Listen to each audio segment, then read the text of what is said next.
In this video, we will see how to adjust the transactions forecast for a specific day or hour. If you feel that the sales forecast for a particular day is higher or lower than expected, you can manually adjust it using this option. Click on Edit button next to Transactions. For the selected day, enter the desired value in the adjusted column. Once done, click on Save Changes button below. Any changes to the transaction forecast are reflected in the schedule. Now, navigate to the day for which you want to update the hourly transaction forecast. Click on Adjust Forecast button at the top. For the selected hour, enter the desired value in the adjusted transaction cell.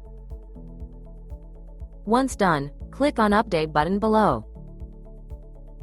Any changes to the hourly transaction forecast are reflected in the schedule.